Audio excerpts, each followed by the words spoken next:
ನಾನು ತುಂಬಾ ರಿಯಲ್ ಆಗಿದ್ದೀನಿ, ನಾನು ರೋಬೋಟ್ ಆಗಿಲ್ಲ ಹೌದಪ್ಪ, ನಾನು ನಿಮ್ ತರನೇ ಅಪ್ಪ.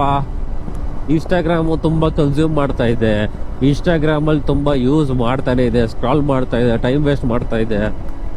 So for example 3 to 4 hours ನಾನು ಇನ್ಸ್ಟಾಗ್ರಾಮ್ ಅಲ್ಲಿ ಸ್ಕ್ರಾಲ್ ಮಾಡ್ತಾ ಇದ್ದೀನಿ. ಅದರಿಂದ ಏನು ಯೂಸ್ ಬ್ರೋ? ನನ್ನ ಟೈಮ್ ಹೋಯ್ತು, ಅದರಿಂದ ನಂಗೆ ಏನು ರಿಟರ್ನ್ ಬಂದಿಲ್ಲ. 0% ರಿಟರ್ನ್ ಬಂತು. ಬಟ್ ನಾನು ಸ್ವಲ್ಪ ಸ್ಮಾರ್ಟ್ ಆಗಿ ನನ್ನ ಸೆಲ್ಫ್ ಆಗಿ ಡೆವಲಪ್ ಮಾಡಿಕೊಂಡು ನನ್ನ ಕಂಫರ್ಟ್ ಝೋನಿಂದ ಆಚೆ ಬಂದು ನಾನು ಒಂದು ಸ್ಟ್ರಾಂಗ್ ಡಿಸಿಷನ್ ತಗೊಂಡು ಬೇರೆಯವ್ರು ಏನು ಯೋಚನೆ ಮಾಡ್ತಾರಂತ ಎಲ್ಲ ತಲೆ ಕೆಡ್ಸ್ಕೊಂಡಿರ ಆಚೆ ಬಂದು ನನ್ನ ಕಂಫರ್ಟ್ ಝೋನಿಂದ ನಾನು ಕ್ರಿಯೇಟ್ ಮಾಡಕ್ ಸ್ಟಾರ್ಟ್ ಮಾಡಿದೆ.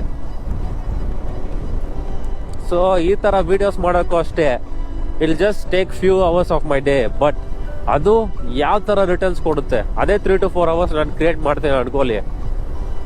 ನಾನು ಇಲ್ಲೇ ಕುತ್ಕೊಂಡು ಎಷ್ಟೊಂದು ಜನ ಹತ್ರ ಕನೆಕ್ಟ್ ಆಗಿರ್ತೀನಿ, ಎಷ್ಟೊಂದು ಜನ ಅಫೆಕ್ಟ್ ಮಾಡಿರ್ತೀನಿ, ಎಷ್ಟೊಂದು ಜನ ಲೈಫ್ ಇಂಪ್ಯಾಕ್ಟ್ ಮಾಡಿರ್ತೀನಿ. That's where I grow and I get different opportunities. Instagram ಇಂದ ತುಂಬಾ ಆಪರ್ಚುನಿಟೀಸ್ ಸಿಕ್ತು, ತುಂಬಾ ಗ್ರೇಟ್ ಪೀಪಲ್ ನ ಮೀಟ್ ಮಾಡಿದೆ, ತುಂಬಾ ಜನ ಮೀಟ್ ಮಾಡಿದೆ ಹೂ ಚೇಂಜ್ಡ್ ಇವರ್ ಮೈ ಲೈಫ್. ಸೊ ಇದರಿಂದ ತುಂಬಾ ಇದೆ ಬ್ರೋ ಕಲಿಯೋದು.